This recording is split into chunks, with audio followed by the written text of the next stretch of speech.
इनको न्याय रखा, अरे 500 रुपए पेंशन क्या है, ये 1500 रुपए देंगे।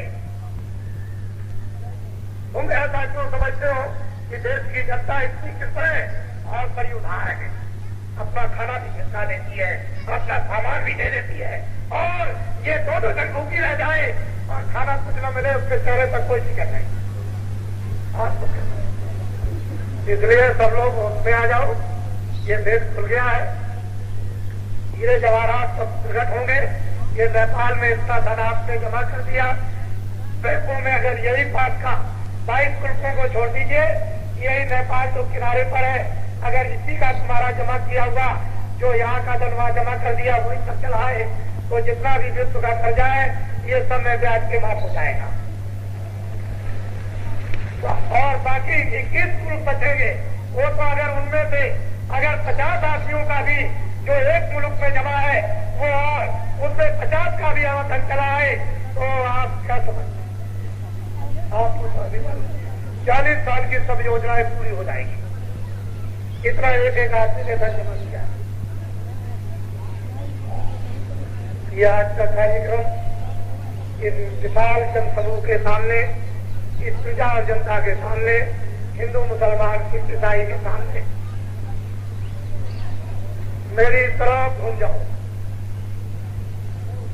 पीछे घूमो, इनको देखिए, ये लोगों को देखिए। पहले हमारे जितने भी मुसलमान भाई ये आए हुए इनको सीधा करो।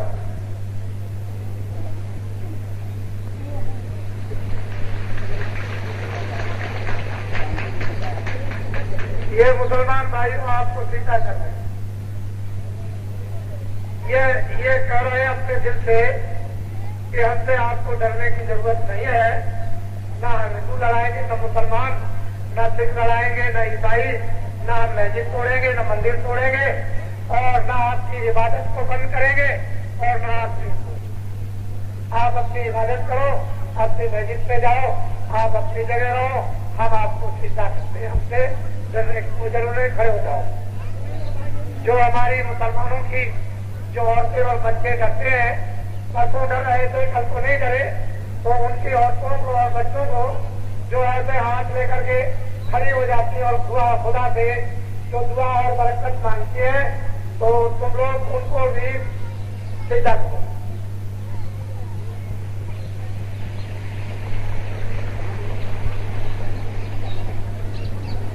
ये जिससे ये कह रहे हैं कि हमसे आपको डरने की जरूरत नहीं, हम आपकी कोई बेइज्जती नहीं करेंगे।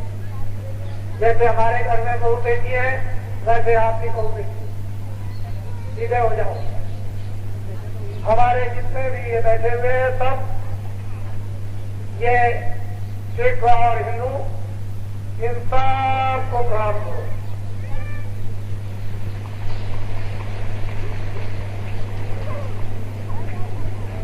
ये दिल से कह रहे हैं, सब मिल के तीर्थ और देवता और हमारी गीता भागवत सब एक, ऐसा मान के चलो कि सब अपने धर्म पर खड़े हो जाओ, मेरी तरफ घूम जाओ, फिर सामने घूमो। हमारे जो छात्र हैं, विद्यार्थी, उनको भी आप प्रणाम करो। आए विद्यार्थियों, ये हृदय से कह रहे हैं कि अपने अपने स्कूलों में विद्या अध्ययन करो। कोई किसी तरह के स्कूलों को बंद मत करो। पूरा समय जो माँ बाप ने आपको विद्या के लिए दिया है और मेहनत और मशक्कत करके आपको पढ़ा रहे हैं, आप इलाहाबाद, गोरखपुर, लखनऊ, दिल्ली जाकर कहीं भी स्कूल को बंद मत करो, किसी तरह का भी पूरी विद्या अध्ययन करो। ये दिल से कह रहे हैं, वो समय वक्त आएगा कि हिंदुस्तान के सब विद्यार्थियों को नौकरी और काम मिलेगा। सीधे हो जाओ और हमारी तरफ घूमो, फिर सामने घूम जाओ। ये हमारे छोटे और बड़े कर्मचारी जो बेचारे सड़कों पर दौड़ते हैं, इधर उधर घूमते हैं, ये अपनी ड्यूटी देते हैं हर तरह से, और बड़ी दूर से लखनऊ, दिल्ली और यहाँ बहराइच आसपास के बहुत से लोग आए हुए हैं। आप इनके लिए आभार प्रकट करो कि आपने बहुत उपयुक्त है और कुछ जो आपने योगदान दिया है, हम आपको सबको प्रणाम करते हैं।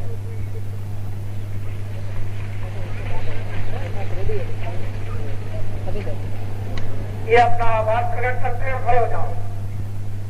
फिर ये जितने भी आगे पीछे मेरी तरफ घूम जाओ, फिर सामने घूम जाओ और सबको ये जितने लोग खड़े और बैठे हैं, हिंदू मुसलमान सिख ईसाई छोटे बड़े अनपढ़ जितने खासकार जितने भी हैं, इन सबको सामूहिक प्रणाम करो।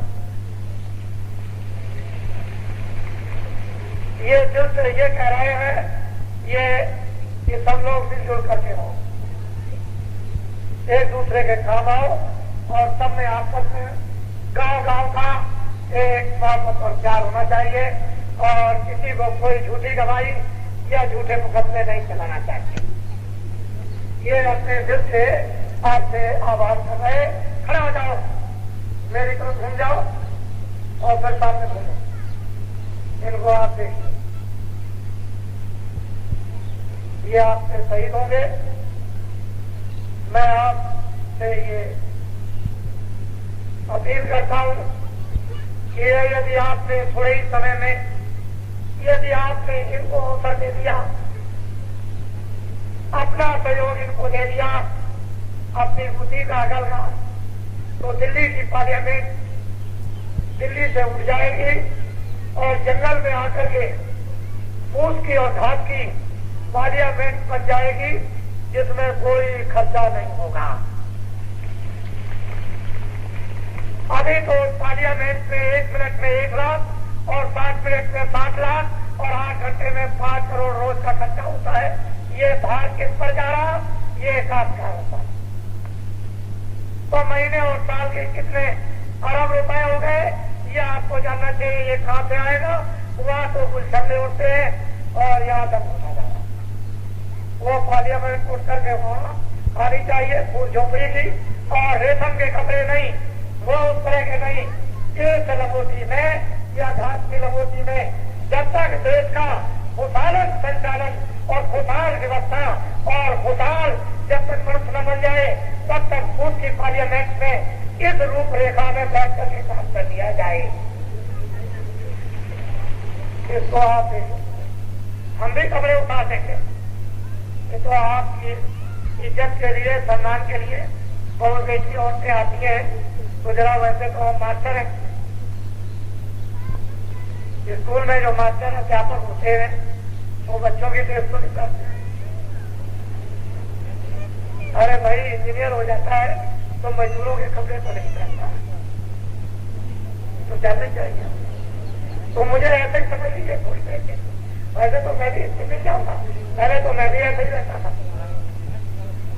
मुझे इसमें जाने में क्या देता, 2 मिनट का भी काम नहीं। धोती उतारी, फेंका भी फेंका होगा। मुझे समझता मैं भी तो लंगोटी पहनूं, मैं भी नीचे लंगोटी पहनूं, कोई जरूरत नहीं। मेरी तरफ घूम जाओ, फिर सामने घूम जाओ, इनको देख लीजिए। मेरी तरफ घूमो।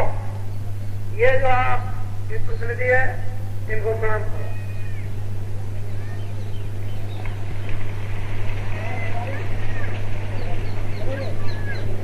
सीधे खड़े हो जाओ और सीधे चले जाओ। समझ लीजिए, ये आपके तीनों दिन आपको पूरे दिए गए। और जो देवलखा गांव है उसमें प्रातः काल में सुबह जाऊंगा। गांव वासियों, तुम्हारे गांव में देवलखा में सुबह में आऊंगा। आपके गांव में भी मुझे हाजिरी देनी है। अब यह है कि आप लोग जल्दी करो, देर करने की जरूरत नहीं है। अपने अपने मामूली साधारण जो प्रस्ताव है उस गांव गांव में सभा करके अपनी अपनी तकलीफें पूरी 2-2, 4-4 घंटे बयान और वर्णन करो और प्रस्ताव पास करो और मुझे पकड़ा दो।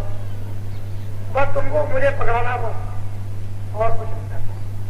फिर मैं तुम्हारे प्रस्ताव को क्या करूंगा वो तो आप मेरे ऊपर छोड़ दीजिए, लेकिन प्रस्ताव तुमको पास करके मुझे देना पड़ेगा। सब लोग जल्दी जाओ बच्चों। अब ये बताओ, हमने कुछ बुरा तो नहीं कहा? नहीं। बोलो, जितने भी हमारे आए हुए हिंदू मुसलमान सिख ईसाई, कुछ बुरा तो नहीं कहा? नहीं। ये बताइए, हमने किसी की कोई आलोचना तो नहीं की है? वैसे मेरी बात किसी की समझ में ना आए उसके लिए तो क्षमा याचना आने से मानते हैं। अब भी मानते आगे बोलो, जय गुरुदेव, जय गुरुदेव, जय गुरुदेव, जय गुरुदेव, जय गुरुदेव, जय गुरुदेव। आप सब लोग मेरे साथ जाएंगे नहीं, मेरे ही साथ खड़े होते हैं।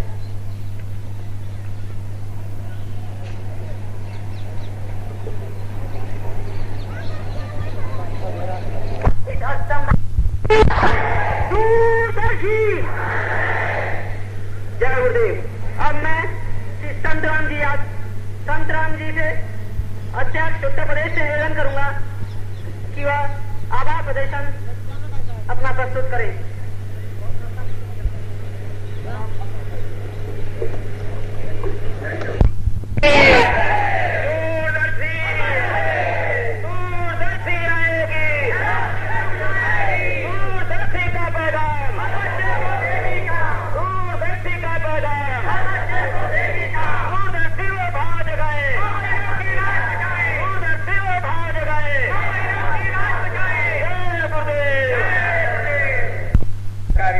से मुक्त करने और सुविधाएं प्रदान करने की दूरदर्शी नीतियों की पुनर्पुष्टि का ये प्रस्ताव है। प्रस्ताव इस प्रकार है। दूरदर्शी अपनी पूर्व घोषित नीतियों की पुष्टि करते हुए ये प्रस्ताव पारित करती है कि देश में किसी भी काली पूंजी सेठ साहूकारों, व्यापारियों अथवा उद्योगपतियों या कर्मचारी अधिकारियों के पास है, उसकी कोई तलाशी नहीं ली जाएगी, नहीं उस पर कोई जुर्म अपराध लगाया जाएगा और नहीं उस पर किसी प्रकार का टैक्स लिया जाएगा। संपूर्ण काला धन 100 वर्षों के लिए कानून बनाकर सफेद कर दिया जाएगा। लाइसेंस से उत्पन्न होने वाली दिक्कतों के ध्यान में रखते हुए यह भी पुष्टि की जाती है कि लाइसेंस प्रणाली को खत्म कर दिया जाएगा। अस्त्र शस्त्र व जहर का उत्पादन करने वाले कारखानों पर सरकारी नियंत्रण होगा। शेष सभी कारखानों को सरकारी नियंत्रण से मुक्त कर दिया जाएगा। कारखाना लगाने व बेचने का स्वतंत्र अधिकार होगा। 1 लाख आमदनी पर मात्र 1000 श्रम कर देना पड़ेगा। यह सभी काम दूरदर्शी 3 महीने में पूरा करने का वायदा करती है। बशर्ते सेठ साहूकार, व्यापारी, उद्योगपति एक बार बिल्कुल दूरदर्शी का साथ दे दें। यह प्रस्ताव आप मंजूर करते हैं?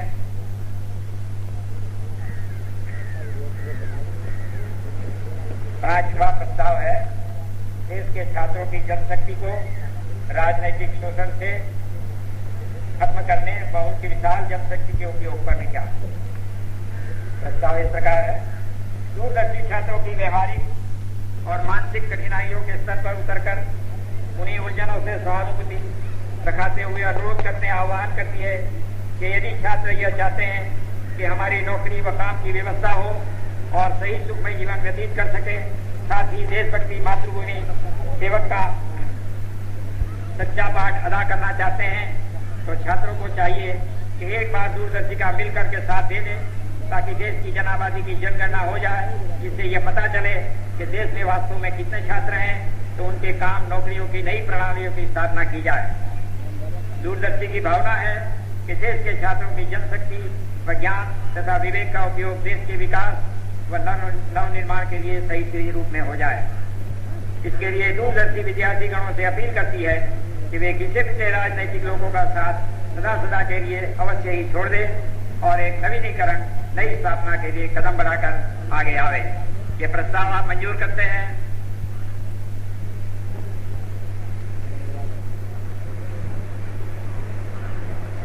छठा प्रस्ताव है। देश के सभी वर्गों व संप्रदायों को स्वार्थी राजनीति से सावधान करने तथा परस्पर प्रेम व सहयोग की भावना लाने पर दूरदर्शी का विचार के बारे में।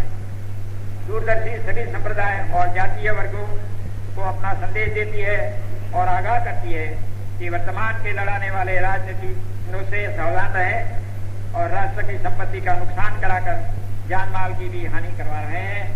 दूरदर्शी ऐसी सभी अवैधानिक क्रियाओं से परहेज करती है और लोगों को यह उचित सलाह देती है कि अपने अपने वर्गों में मोहब्बत प्यार से रहो, दूसरे के वर्गों में मोहब्बत प्यार से रहो।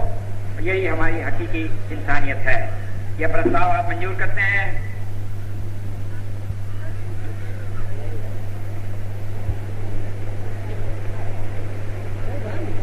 सातवां प्रस्ताव, देश में व्याप्त सूखा व बाढ़ की दैवीय आपदाओं पर विचार एवं सहानुभूति। यह सर्वविदित है कि इस समय सारे देश में भीषण सूखा व बाढ़ से बहुत से प्रदेशों में अकाल की स्थिति पैदा हो गई है। पशुओं के चारे की भी गंभीर समस्या है। इन दैवीय आपदाओं से पीड़ित देश की समस्त जनता के साथ दूरदर्शी गहरी सहानुभूति व्यक्त करती है तथा यह अपील करती है कि परस्पर सहयोग से इस समस्या का समाधान करें। दूरदर्शी यह भी गंभीरता से विचार करती है कि दैवीय आपदा इस शासन में क्यों आ रही है तथा जनता को सहयोग करने के नाम पर शासन यह सहानुभूति प्राप्त करने की कोशिश क्यों करती है कि इससे हमने किया और इसका राजनीतिक लाभ उनको मिलना चाहिए। दूरदर्शी ईश्वरवादी संगठन है, वह इस निष्कर्ष पर पहुंची है कि यही शासकों के ही पाप के कारण प्रकृति नाराज है। समर्थन देने के कारण उसका फल जनता भी भोग रही है। दूरदर्शी आम जनता को ईश्वरवादी बनाकर नेक काम की प्रेरणा देगी तथा प्रकृति के अनुकूल कराएगी। दूरदर्शी का पूरा विश्वास है कि अच्छी व्यवस्था लागू होने पर प्रकृति जनता को अपनी सुविधाओं से भरपूर कर देगी। दूरदर्शी आम जनता को यह भी याद दिलाना चाहती है कि राजकोष का पैसा आम जनता का है, किसी पार्टी का या शासक का नहीं है। यह प्रस्ताव आपको मंजूर है? अब 3 प्रस्ताव और रह गए हैं। 8वां प्रस्ताव यह है, दूरदर्शी संगठन को देशव्यापी बनाने तथा और अधिक सक्रिय करने पर भावी कार्यक्रम का निर्धारण व विचार। वर्ष 1986 तथा 87 में काफिला यात्राओं तथा प्रचार टोलियों के माध्यम से देश के 18 राज्यों में दूरदर्शी की गतिविधियों का विस्तार हुआ। दूरदर्शी के इस महाअधिवेशन में यह निर्णय लिया गया कि प्रचार टोलियों व वक्ताओं को भेजकर तथा स्थानीय स्तर पर संगठन को सशक्त बनाकर आम जनता के हितों के वैचारिक क्रांति के संदेश को सारे देश में शीघ्र प्रसारित किया जाएगा। दूरदर्शी का सदस्यता अभियान, समितियों का गठन व वैचारिक जागरण का कार्य निरंतर जारी रखने का भी निर्णय लिया गया है। विभिन्न प्रांतों में प्रांतीय सम्मेलनों का भी आयोजन किया जाएगा। ये प्रस्ताव आप मंजूर करते हैं?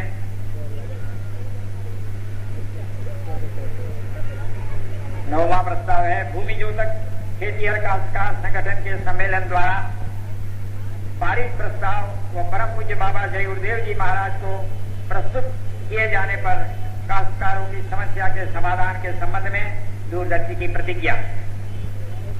यह एक ऐतिहासिक अवसर है जबकि दूरदर्शी के राष्ट्रीय महाधिवेशन के अवसर पर देश के खेतीहरों ने एक सम्मेलन के माध्यम से अपनी समस्याओं पर विचार विमर्श करके प्रस्तावित पारित किया। परम पूज्य बाबा जय गुरुदेव जी महाराज को भूमि जोतक खेतीहर काश्तकार संगठन ने अपना प्रस्ताव प्रस्तुत किया, जिसको परम पूज्य बाबा जय गुरुदेव जी महाराज ने दूरदर्शी की आम सभा में शिरोधार्य करते हुए ताजधारी लंगोटीधारियों से आम जनता के समक्ष यह प्रतिज्ञा कराया कि सारे देश के काश्तकारों का समस्त सरकारी कर्जा मैं ब्याज के माफ कर देंगे। दूरदर्शी अपने इस महाअधिवेशन में देश के समस्त काश्तकारों से वादा करती है कि जिस समय देश के काश्तकार साथ देकर दूरदर्शी की व्यवस्था स्थापित कर देंगे, मात्र 3 महीने के अंदर देश के समस्त काश्तकारों का ट्रैक्टर, ट्यूबवेल, कुआं, नाली, बेल, हल यंत्र, गाय, बैल, भैंस, घोड़ा, ऊंट, बकरी, खाद, बीज, दवाएं, गोबर गैस आदि आदि का समस्त का सरकारी कर्जा मैं ब्याज के माफ कर देंगे और देश के काश्तकारों को कर्जे के बोझ से मुक्त कर देगी। यह प्रस्ताव आप मंजूर करते हैं? ये आखिरी वाला 10वां प्रस्ताव यह समाचार पत्रों द्वारा जनमत के समाचारों की उपेक्षा तथा अखबारों पर सरकारी प्रताड़ना के संबंध में विचार किया गया। प्रस्ताव इस प्रकार है। ऐसा पत्र पत्रिकाओं के संबंध में सुना जा रहा है कि सभी अखबार व पत्रिकाएं अपनी अपनी लेखनी में जनमानस की सूचना कलेक्ट करने में स्वतंत्र है। अखबारों व पत्रिकाओं के मालिकों, संपादकों व संवाददाताओं पर पड़ने वाले दबावों और मालिकों की व्यवस्थाओं पर भी काफी विचार विमर्श करने के बाद यह तथ्य सामने आया कि भारत चुनाव आयोग द्वारा जो प्रांतों में दूरदर्शी को मान्यता दी गई वह गवर्नमेंट ऑफ इंडिया का गजेट या जिसे कि रेडियो मंत्रालयों व राजनीतिक दलों को प्रतिलिपि भेजी गई। ऐसा मालूम होता है कि सरकार ने इस दूरदर्शी के मान्यता प्राप्त गैजेट को रोक लिया। अब यह सिद्ध हो गया और दूरदर्शी को विश्वास हो गया कि रेडियो, अखबार व पत्रिकाएं स्वतंत्र नहीं है। अखबार मालिकों के घरों व छापाखानों में सरकार जो छापा मार रही है वह इसलिए कि सरकार ने व पनडुब्बियों जैसे मामलों में जो घोटाला किया, सरकार को यह मालूम हुआ है कि विदेशों से हमारे दलाली करने के कागज आ गए हैं, इसलिए अखबार वालों के यहाँ सरकार छापा डाल रही है कि कहीं और बड़े बड़े घोटालों का पर्दाफाश न हो जाए। कहाँ कहाँ छापे पड़ेंगे और किस किस के लिए रोगे। प्रधानमंत्री का संतुलन बिगड़ गया है और पता नहीं इस मामले में क्या क्या न हो जाए। अखबारों पर सरकारी छापे का दूरदर्शी विरोध करती है। जय गुरुदेव। इस प्रस्ताव को आप मंजूर करते हैं? सारे 10 प्रस्ताव दूरदर्शी ने जो किए हैं वो आपने मंजूर किए, उसके लिए आपके हम बड़े बड़े आभारी हैं। दूरदर्शी प्रतिज्ञा करती है कि जो प्रस्ताव किए गए हैं प्रत्येक दूरदर्शी सदस्य इसको पूर्ण करने के लिए कटिबद्ध है और तत्पर है। जय गुरु।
बैठे रहो,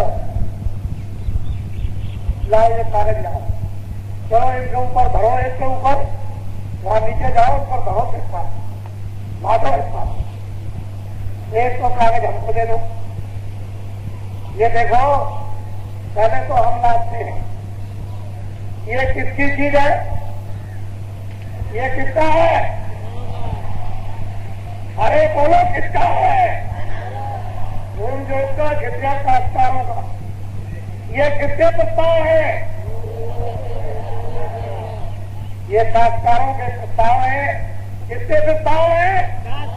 काश्तकारों के कितने प्रस्ताव हैं? काश्तकारों के। चलो आगे जाओ, इसके सिर पर धरो। वो आगे वाले जंगल वासियों के एक के सिर पर एक गट्ठर हो, एक ला दो, 2 गट्ठर हो दूसरे में ला दो। ये तुम्हारा धरा जा रहा, इसको पहले देखो। ये लादा है, धर लो, ये धर लो, इसको पूरा करना पड़ेगा। धरो इसको, ये पहले सिर पर ला दो, फिर नीचे झुक जाओ, कमर पे धरो। अरे गधा बन जाओ, कमर पे धर लो, कमर पे धरो, ऐसे ढोना पड़ेगा। ये ऐसे ढोना पड़ेगा कमर पे धरकर। इनको गधा बनाना पड़ेगा तब धुलाई होगी। इनको खच्चर बनाओ, गधा बनाओ, और कभी कभी तुम भी चढ़ जाना। ये ऐसा नहीं है, कभी कभी तुम भी चढ़ बैठना। पहले इसको देखो, ये है काश्तकारों के प्रस्ताव। इस काश्तकारों के प्रस्ताव में ये लिखा हुआ है, जो इन्होंने दस्तखत करके अपने अध्यक्ष उपाध्यक्ष को भेजा है।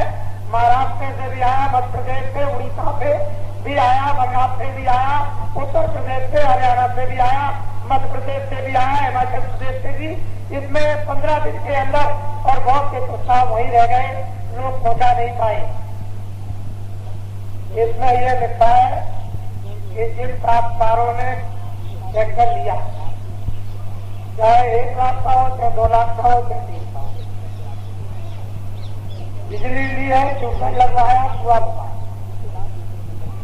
इन्होंने नाली बनवाई, नहर बनवाई, इन्होंने हल दिया है, इन्होंने यंत्र लिए हैं, सरकारी कर्जा, बैंकों से गाय ली, बकरी ली, बैल लिए, भैंस लिए, घोड़ा लिया, गधा लिया, ऊँट लिया और सुअर लिया। ये सब और खाद और बीज और दवाएं और गैस गोबर, ये और वो, ये जो कुछ भी काश्तकारों ने लिया है 40 सालों में, जो दे दिया और जो बकाया बकाया।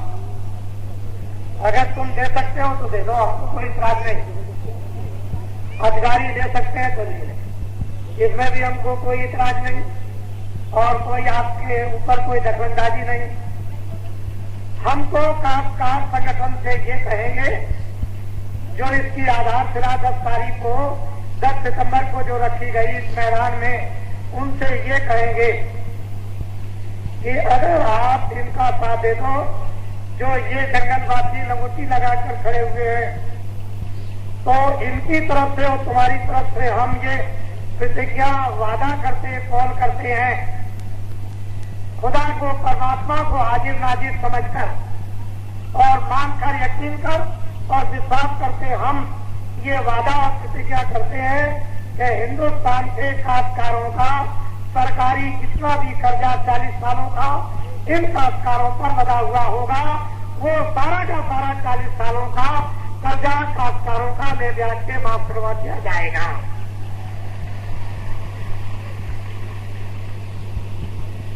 यह प्रतिज्ञा और वादा पहले हम कर रहे हैं, लेकिन हम कुछ नहीं करेंगे, पहले आप सब, हम तो मध्यस्थ रहेंगे। हम तो अपनी बात याद करेंगे कि हमने क्या कहा और आपने हमको प्रस्ताव क्या दिया, और फिर हमने ये प्रतिज्ञा इनसे क्या कराई और इन्होंने ये प्रतिज्ञा क्या की। ये 4 चीजें रहेंगी इसके बीच, अधिकारियों के लिए, साहूकारों के लिए और छात्रों के लिए और मजदूरों के लिए। वो तो मैं कल बोल चुका हूं, अब यहाँ उनके बोलने की बात विशेष करके तो नहीं है, लेकिन हम इनसे पूछते हैं जंगलवासियों से कि जो तुम्हारे सिर पर ये प्रस्ताव रखा हुआ है, 40 साल से जो हमारे काश्तकार जो इस मिट्टी में काम करते हैं और इनके ऊपर असहनीय बोझा हो गया और ये अपने जानवर बैलों को नीलाम और खेती को, मकान को नीलाम और फिर घर से बाहर छुपे रहते हैं, ये नदियों के किनारे खेतों में और फिर जेल में 15-15 दिन बंद होते हैं, रोटी पानी को ये तरफते हैं, जलील किए जाते हैं और इनके ऊपर मार भी पड़ती है। तो मैं ये आपसे ये पूछता हूँ, ये जंगलवासियों से कि 40 सालों का इन काश्तकारों का सरकारी कर्जा ये मैं ब्याज से कौन माफ करेगा? ये कहते हम माफ करते। बोलो आपको विश्वास है? अरे बोलो आपको विश्वास है? आप दोनों हाथ ऊपर उठाओ, आपको विश्वास है? अरे आपको विश्वास है? ये देखिए मैं भी आपके साथ, पहले मेरा एक हाथ और आपके साथ दोनों हाथ, और तीसरा ये आपसे बोझा लगा से, ये देखिए मिलकर मैं भी आपके साथ हूं, इसमें मैं भी समझे। अब आप सबके सब हाथ नीचे कर। ये जो हमारा अब आपने प्रस्ताव हमारे पास में लिख करके भेजा है कि हम मर जाते हैं, हमारे यहाँ शादी होती है, खाना बनता है, बरसात होती है, सूखा पड़ जाती है, खेत में कोई लकड़ी नहीं होती है, और हम यानी धान के उत्पाद से हम रोटी नहीं बना सकते हैं, और वर्तमान सरकार ने, दिल्ली और लखनऊ की सरकार ने लकड़ी पर कानून बना करके पाबंदी लगा दी कि हम डाली शादी विवाह मरी यानी जलाने के लिए भी हम नहीं काट सकते हैं, और हमको बहुत परेशानी होती है। तो आपने प्रस्ताव में ये पास करके दिया गया है कि ये कानून खत्म कर दिया जाए और लकड़ी काटने का हमको पूरा पूरा अधिकार दे दिया जाए। तो ये काश्तकारों का लकड़ी का न काटने का और लकड़ी कानून ये जो बना दिया गया कि कोई काश्तकार लकड़ी पेड़ से नहीं काट सकता है रोटी के लिए, जलाने के लिए, ब्याह शादी के लिए। तो ये लगोटी बात, इस कानून को क्या करोगे? ये कहते हैं हम खत्म कर देंगे। बोलो आप लोग यकीन करते हो कि खत्म कर देंगे? आपको हम भी इसके साथ, हमको भी विश्वास है कि खत्म कर देंगे, हमको भी पूरा विश्वास है ये खत्म कर देंगे, और आपको तो विश्वास हो। और जब पूरा आपको अधिकार मिल जाएगा लकड़ी काटने का, तो हम ये अपील करेंगे कि अगर आप 2-4 डाले काटो तो अपने खेतों की मेड़ पर 4, 5, 6 पेड़ लगा दो। बोलो लगाओगे? चाहे जिसके लगाओ तो इसको लकड़ी भी मत, लेकिन ऐसे पेड़ लगाओ कि लकड़ी भी मिल जाए और कुछ फल फूल भी, कुछ जामुन है, कुछ आम है, कुछ ये है, कुछ खाने पीने वाले भी, कभी सूखा पड़ जाए, कभी कोई घटना हो जाए तो फलों का भी खाने को, आम कभी जामुन को मिल जाए, बीमारी दूर करने को, छिड़का रखने को, क्योंकि बड़े बड़े रोग हो जाते हैं और जामुन के छिलके से बीमारी दूर हो जाती है। तो ऐसी चीज लगाओ कि जिससे आपका रोग भी दूर हो जाए। अच्छा हाथ से एक बात तो ये हो गई। दूसरी बात यह है, एक प्रस्ताव और मेरे पास में आया कि ये बेचारे चकबंदी से बड़े परेशान हैं, घर की जमीन, जंगल की जमीन, अच्छी जमीन, वो जमीन पहाड़ी जमीन है, चाहे इसको बदल दिया, उसको बदल दिया, और जो चकबंदी की जाती है उसका पूरा पूरा खर्चा वहाँ के काश्तकारों को देना पड़ता है। बोलो आपको देना पड़ता है? तो पूरा खर्चा चकबंदी का देना पड़ता है? अच्छा मेहरबंदी का भी देना पड़ता है? ये हमको अभी पता चला। अच्छा ठहर जाइए, हाथ नीचे कीजिए। ये जो चकबंदी का कानून बना हुआ है इसकी व्यवस्था ग्रस्त है।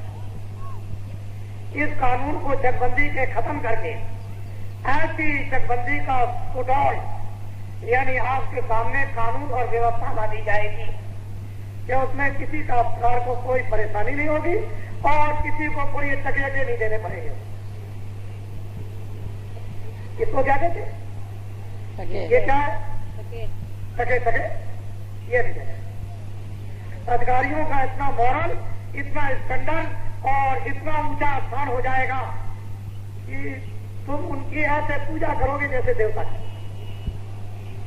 और वो तुमको इतना मानेंगे, उसी से तो वो चिरकाल तक कुछ पाएंगे। तो और जो आपने ये कहा है कि बड़ी तकलीफ होती है, बड़ी परेशानी होती है, तो ये पहले तो कानून खत्म कर दिया जाएगा, और ये जो व्यवस्था चकबंदी की जो लागू वर्तमान में, इसको खत्म करके ऐसी व्यवस्था ला दी जाएगी जो आपको सूत्र में मालूम नहीं है। अब हम ये चाहते हैं कि चकबंदी भी हो गई, और बहुत अभी पिछले दिनों में कहा था कि 10 गुना दे दो तो आपके नाम चढ़ा दी जाएगी जमीन, तो 10 गुना भी ले लिया, फिर 20 गुना भी। अब पता नहीं कि 40 गुना ले रहे हैं कि 100 गुना। यानी आपका कोई वसूल है कि 10 वर्ष के लिए कि 40 वर्ष के लिए आपने जो प्रतिज्ञा की थी उसको वसूल तोड़ दिया। अब ये बात यह है कि चकबंदी जब कभी भी होगी 40 सालों में होगी। बोलो, चकबंदी अगर की जाए नए संविधान के अनुसार, नई व्यवस्था के अनुसार, तो आप लोग 40 सालों में चाहते हो कि 10 सालों में? 40 साल में। तो आप मेरे सामने ये प्रस्ताव अपने हाथ से पास कर दो कि मैं 40 साल में चाहता हूँ चकबंदी। जय गुरुदेव। ये मैं भी प्रस्ताव आपके साथ पास करता हूँ कि मैं 40 साल में चाहता हूँ। ये नई व्यवस्था। आप हाथ नीचे कीजिए। ऐसा संविधान का संशोधन कर दिया जाए कि जो जमीनें इन काश्तकारों की ली जाती है तो उसी रेट पर दी जाएगी जो जमीन काश्तकार की जंगल में बिकती होगी। बोलो, जिस रेट से तुम्हारी जंगल में जमीन बिकती है, जिस रेट से, और सरकार आपको मामूली पैसे लगा करके एक्वायर कर लेती है, तो आप अपने रेट से चाहते हो कि सरकार के रेट से? बस, तो ये प्रस्ताव मेरे सामने पास कर दो। जो उस समय किसानों का जंगल में खेतों का जो रेट होगा वो हमको दिया जाए, हमारी जमीन दे दी जाए। हम भी इस प्रस्ताव को पास करते हैं। नीचे कीजिए आप। बड़े ध्यान से मेरी बातें को आप सुने और इसको समझेंगे बड़े ध्यान से। ये चकबंदी का 40 साल का कानून कौन बनाएगा? हम बनाएंगे। पहले देखो आप। अब ये बताओ कि शेख साहब का जिनके घरों में रोज रोज आ रहा, अखबारों में, रेडियो पर छापा पड़ गया, अभी मैं उस दिन आ रहा था लखनऊ में, तो हमारे कर्मचारी अधिकारी बड़ी संख्या में खड़े हुए थे। तो मैंने कहा उसमें मारपीट हो गई? कह लगे नहीं, मारपीट तो नहीं हो गई, छापे करके कुछ सामान आया है, उसकी सील और तोड़ी जाएगी। फिर साहूकारों के यहाँ से सामान आया तो हम इनसे ये प्रतिज्ञा और वादा तो हम करते ही हैं, लेकिन इनसे कराते हैं सेठ साहूकारों के घरों में और अधिकारियों के घरों में क्या छापा मारोगे? कहते हम नहीं मारेंगे। पहले समझ लीजिए आप। ये बताइए आप कि जो इनके पास में काला धन है, इन सेठ साहूकार अधिकारियों पर अपराध लगाओगे? क्या जुर्म लगाओगे? तो क्या काले धन पर टैक्स लोगे? कहते नहीं, न जुर्म लगाएंगे, न अपराध लगाएंगे, न काले धन पर टैक्स लेंगे। तो काले धन को क्या करोगे? अवैध करोगे। अब एक बात तो तुम भूल गए, इन काश्तकारों का 40 सालों का सरकारी जो कर्जा इन पर लगा हुआ वो कै महीने में माफ कर दोगे? 3 महीने में कैसे माफ कर? अब आपको क्या चाहिए? अध्यादेश को तुरंत आदेश जारी हो जाएगा कि कोई वसूल नहीं करेगा, बस कागज बनाने में और तुमको पकड़ाने में 15-20 दिन लग जाए, 1 महीना लग जाए, बस नहीं देगा। 3 महीने का टाइम मांग लिया है, कागज बनने में कितनी देर लगेगी? बस सिर्फ आपके पास तक पहुंचाना है, वो उनको ऐलान कर दिया जाएगा, अपना अपना कागज ले जाओ। मॉल लगा हुआ कागज और ये उसमें लिखा रहेगा कि आज की तारीख तक 40 सालों का कोई भी किसी तरह का सरकारी कर्जा तुम्हारे ऊपर में नहीं रहा। अच्छा ये बताओ आप, ये बेचारे बड़े परेशान हैं, इनको लाइसेंस लेना पड़ता है, 5-5 लाख से साहूकार उद्योगपतियों को दबा करके इनको रिश्वत देनी पड़ती है। ये बड़े परेशान होते हैं, कारखाने बंद, दुकानें बंद, घर बंद होता है, फिर तलाशी ली जाती है, जेल में पहुंचाया जाता है। तो इनके जो लाइसेंस जो लेते हैं दुकान और सामान और कारखानों को लगाने और बेचने के लिए, तो इन लाइसेंसों को क्या करोगे? कहते हैं हम सब खत्म कर देंगे। अब आपको और क्या झगड़ा चाहिए? इसमें तो कोई झगड़ा नहीं। फिर मैं आपकी तरफ से वादा करता हूँ कि आपको अधिकार दे दिया जाएगा, यानी स्वतंत्र कारखाना लगाने का। कोई सरकारी बंधन होगा ही नहीं, आप खुद कारखाना लगाइए, खूब उत्पादन कीजिए जो चाहे। लेकिन हाँ ये जरूर है कि कभी आपने स्वप्न में, ख्वाब में भी ये ख्याल नहीं किया होगा कि हिंदुस्तान में उत्पादन कर इतना कम से कम लगेगा कि हिंदुस्तान के विद्वानों का होश हो जाएगा। इतना कम उत्पादन कर, बढ़ने की बात तो खत्म कीजिए कि बढ़ना नाम किसका? उत्पादन कर इतना कम से कम जो तुमने कभी सपने में भी ये ख्याल नहीं किया होगा। अरे ऐसा भी कभी हो सकता है कि इस मिट्टी को तो झाड़ करके अब रोज यानी बाल उस कटे में फेंक देते हैं। इतना ऐसा उत्पादन कर, और जब काले धन पर कोई टैक्स नहीं लगेगा, सफेद हो जाएगा, उस सफेद धन पर जो काला धन सफेद होगा उससे व्यापार करोगे, उससे आम लोगों के लिए ये रहेगा कि 1 लाख कमाओ 15,000 जमा करो, 50,000 कमाओ 15,000 का आधा जमा करो, 25,000 उसका आधा जमा कर दो, 12,000 उसका। क्या आपको तकलीफ, क्या परेशानी? इसके लिए तो ये देश चलाना, और ये तो आपका दायित्व और गौरव।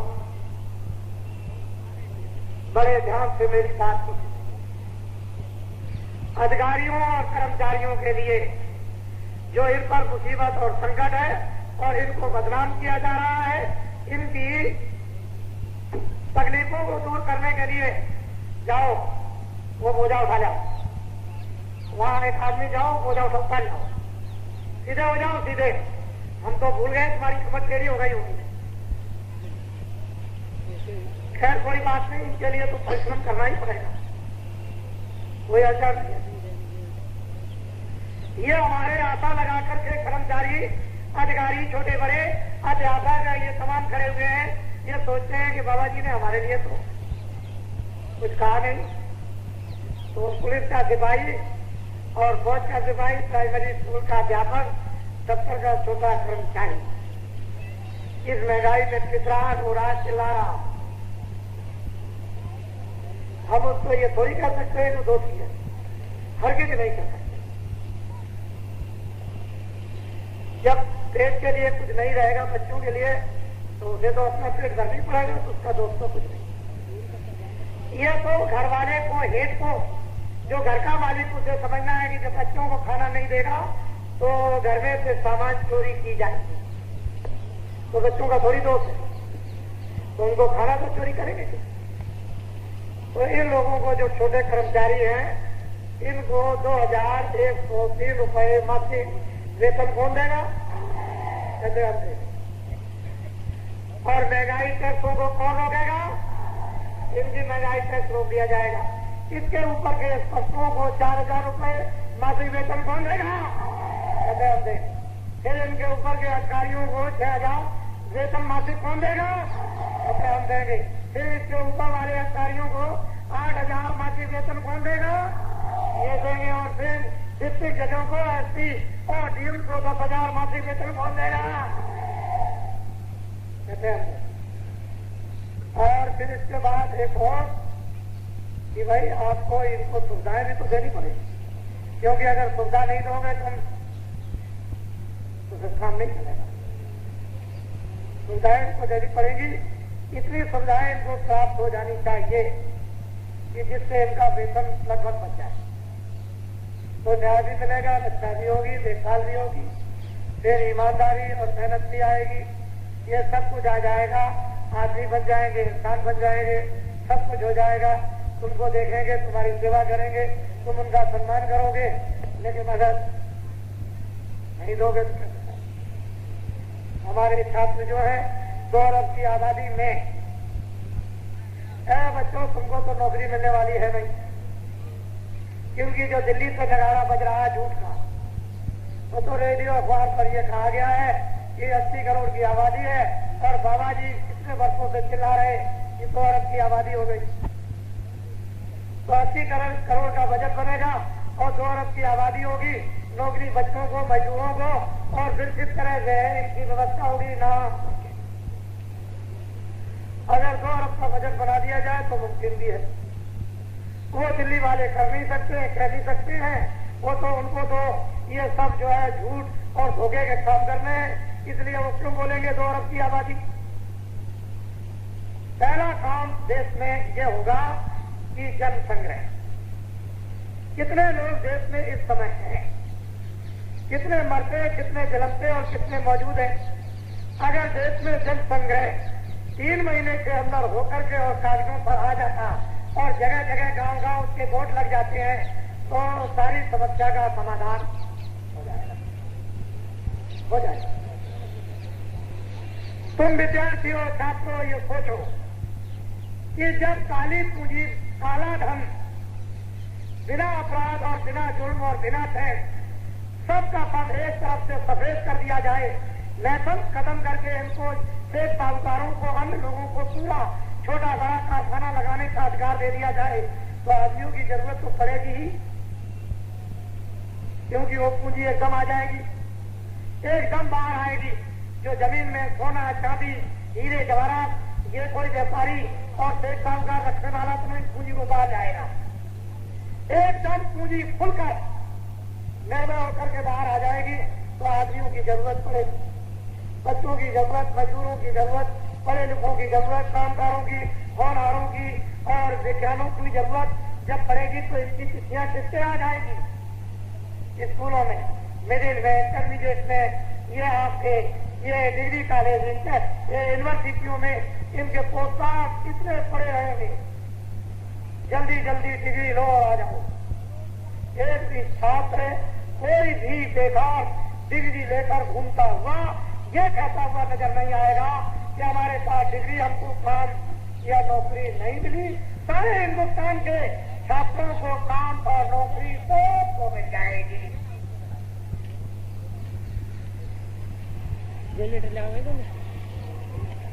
बाबा जी को ये काम नहीं करना है कि तुम छात्रों बेकार बैठे इधर चले आओ और जल्दी चुनाव के वक्त में हमारा प्रचार करो, ये काम कुछ नहीं करना।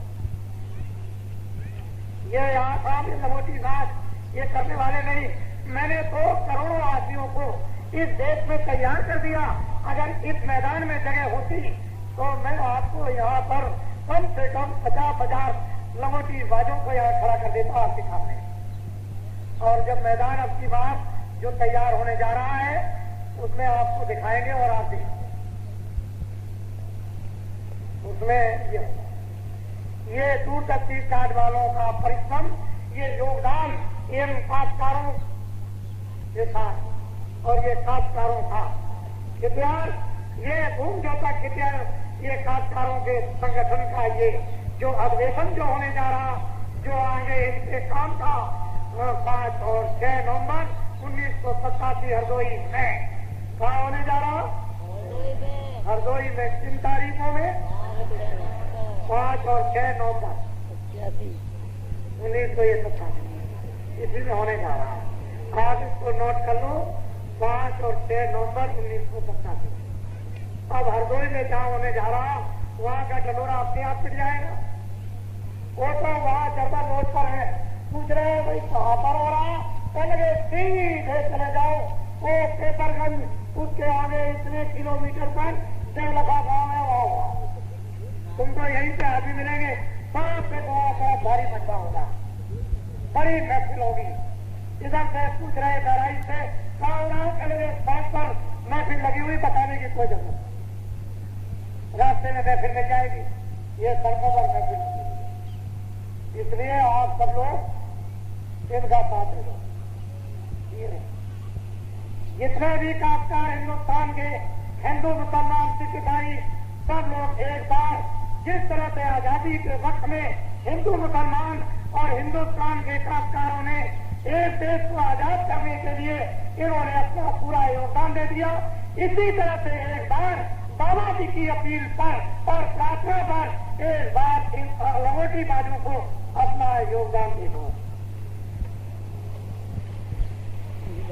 ये हमारी अपनी प्रार्थना है, हमको आपके सामने करेंगे और हमको अपने सामने परिवर्तन चाहते हैं।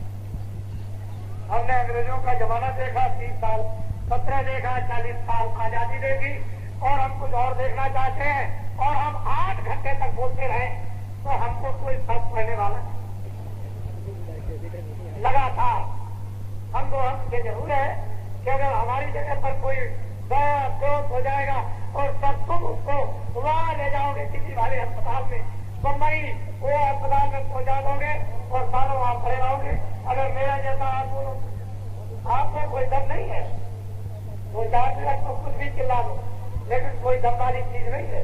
यही तो भाषण दे देना कि सूखा पड़ गया और बाढ़ आ गई और हम सब इंतजाम कर दिया और हम सूखा और बाढ़ से लड़ तो रहे वो शराब पी ली और सब पैसा बढ़ गया, अनाज बढ़ गया, हेलीकॉप्टरों ने गिरा दिया और सब नाव पहुंच गई।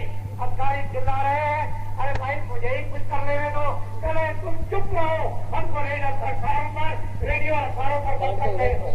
ये बरकत के बातें हो रहे और चले जाइए वहाँ जहाँ बाढ़ आई हुई है, जहाँ सूखा पड़ा हुआ आ जाइए तो वहाँ सब मिल मिलेगा, दूध मिलेगा, अंडा खास कुछ नहीं। शराब की बोतलें पत्नी पीते, अरे लड़ाई झगड़ा वहाँ आपस में हो रहा, वहाँ तूफान मचा हुआ कि हमने रात को निकाल दिए, उतार दिए जाए, वहाँ अपना इंतजाम अपनी बुद्धि बैठाने में लगेंगे। ये तो 8-10 प्रकार के पहले के लिखे हुए वहाँ रेडियो पर रखे हुए अखबारों के यहाँ और उनको ये निर्देश दे दिया गया कि यही मेरी तरफ से बोल देना कि फलाना मिनिस्टर, गृह मंत्री, प्रधानमंत्री और मुख्यमंत्री और ये मंत्री और वो मंत्री उनकी तरफ से बोल दिया। उनको बोलने की फुर्सत कहाँ, उनको खुशी में जाना है, फुर्सत है, रात को जा रहे, सुबह जा रहे, 30 विधायक कूद रहे, 20 एमपी कूद रहे, आपस में झगड़ा हो रहा, ये भ्रष्टाचारी वो भ्रष्टाचारी, इससे ज्यादा ले लिया और तूने कब ले लिया और तूने जमीन ज्यादा दी, तूने सोना और तूने ज्यादा दला ली और रिश्वत खाई और तूने इतनी खाई और तू भी भ्रष्टाचारी, तू भी रात सोई और तू भी गद्दार। वह आपसी में बचा हुआ है और वो लोग उसी पार्टी में अभी मौजूद है। जो निकाले गए उसको तो छोड़ दीजिए, लेकिन जो अभी उसी में बैठे हुए और कहते हैं अगर तुमने कह दिया तो निकाल दिया जाएगा। आज एमएलए एमपीओ अगर तुमने जरा भी खानदानियत हो, एमपीओ मिनिस्टरों तुमने जरा भी खानदानियत हो और इस जनता के लिए जरा भी रहम और दर्द इनके दुखों के लिए हो तो तुमको उसी दिन, उस 27 के दिन जब प्रधानमंत्री ने कहा कि हमारा पूरा का पूरा शासन कैसे है, उसी दिन उनको इस्तीफा दे देना चाहिए। क्या ये वो इस्तीफा और हम जनता के बीच में जाते हैं, जो कुछ हमने गलतियां की है हम जनता से वापस मांगेंगे और हम जब भ्रष्टाचार खुल गया तो तुमको इस्तीफा दे देना चाहिए। तुम 500 रुपए के उसके लिए कि हमको पैसे मिल जाएगी, ऐसे पैसे पर तुम तस्वीरों पे माफ कर दो और इस्तीफा देकर इस जनता के सामने चले आओ और अगर तुमने सच्चाई बनती है तो ये जनता तुमको 1000 पेंशन देगी, 500 रुपए छोड़ दो, 1000 पेंशन तुमको देगी तुम्हारी ईमानदारी और सच्चाई पर और तुम चोरों का साथ देते हो। जनता का साथ छोड़ दिया तो अब की देश में तुमको फर्क मिल जाएगा। तब क्या कहोगे फिर क्या कहोगे जब जनता समझ देगी? चोरों का साथ करते हैं, इसका साथ देते हैं। इन्होंने तुमको वोट दिया है, तुमको दिल्ली लखनऊ पहुंचाया और अब तुम जरूर गुलामी करते हो और चोरों का साथ देते हो और चोरी को छुपाते हो और पैसों को छुपाते हो और जनता का साथ छोड़ दिया। इसलिए जनता आपकी समझ देगी, असली अल्लाह के फौरन इस्तीफा दो और वापस आ जाओ।